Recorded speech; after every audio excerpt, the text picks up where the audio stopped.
ఈరోజు మరి అంటే మన గ్రామంలో మరి పంచాయతీ బిల్డింగ్ అనేటటువంటి రావడం చాలా అదృష్టంగానే భావిస్తున్నాం. ఎందుకంటే ఇప్పుడు ప్రస్తుత పరిస్థితుల్లో మీకు అందరూ చూస్తూనే ఉన్నారు ప్రభుత్వ పరిస్థితులు ఎలా ఉన్నాయి అనేటటువంటి డెవలప్మెంట్ యాక్టివిటీస్లో.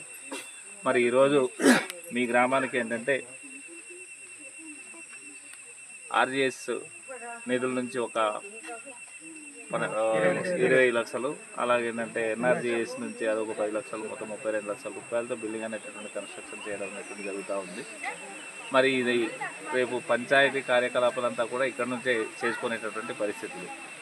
అలాగేంటంటే కలెక్టర్ మన కాంట్రాక్టర్ కూడా చెప్పేది ఏంటంటే అతి త్వరలోనే మీకు ఏది ఏమైనా మరి తక్కువ కాలం తీసుకొని మాకు ఎంత స్పీడ్గా చేసి పెడితే అంత మంచిది.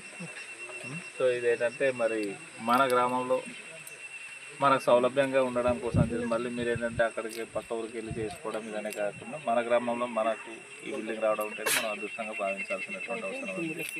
అలాగేంటంటే ఇదే కాదు, ప్రభుత్వం మౌలిక సదుపాయాలు ఏది కల్పించినా సరే మనం అందరూ కూడా సంఘటితంగా ఉంటే ఆ చేసేటటువంటి ఇంజనీరింగ్ వాళ్ళకి కానీ లేకపోతే కాంట్రాక్టర్లు కానీ మనం అందరూ కూడా చేయూత అందించాల్సినటువంటి అవసరం ఉంది. వాళ్ళకు సహకారం అనేటువంటి అందిస్తే కన్నా వాళ్ళు ఏదైనా సరే మనకు తొందరగా చేసి పెట్టడానికి ఇష్టపడతారు.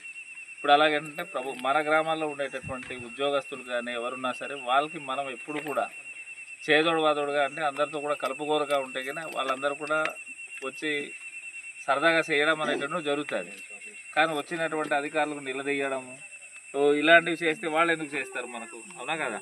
మీ ఊర్లో అంగన్వాడీ సెంటర్ ఉంది లేదా స్కూల్ ఉంటుంది, ఆ స్కూల్కి వచ్చినటువంటి మేషులకి ఏం చెప్పాలి, బాబు మా పిల్లడికి కొద్దిగా మంచి చదువు చెప్పండి అని అడగడం కానీ, అమ్మ మా పిల్లలకి 4 అక్షరాలు నేర్పండి అని చెప్పేసి అన్న కానీ, బాబు మా ఊరికేమో ఇలాగా డ్రైనేజ్ లేదు కొంచెం చేసి పెట్టండి అని కానీ, బాబు మా ఊరికి మంచినీళ్ళు లేదు అని చెప్పేసి అంటే అడగడం కానీ, వాళ్ళకి ఒక మర్యాదపూర్వకంగా మనం ఎంత మర్యాద ఇస్తే వాళ్ళంతా హక్కును చేర్చుకొని మనకు పనులు చేయడం అనేది జరుగుతుంది. వాళ్ళ మీద మనం వ్యతిరేకంగా చేసేటటువంటి పరిస్థితి వస్తే వారు ఎవరు కూడా చేయడానికి ఇష్టపడరు. చేసినా సరే వీళ్ళకి తర్వాత చేద్దాంలే అని చెప్పేసి ఒక రోజు చేయాల్సిందేమో 2 రోజులు వాయిదా వేస్తారు. సో కాబట్టి ఏంటంటే కానీ వాళ్ళకి మన సహకారం అనేటటువంటి ఖచ్చితంగా అందించాల్సినటువంటి అవసరం ఉంది. అలా చేసినట్లయితే మనం ఏదైనా సరే సమృద్ధిగా మనం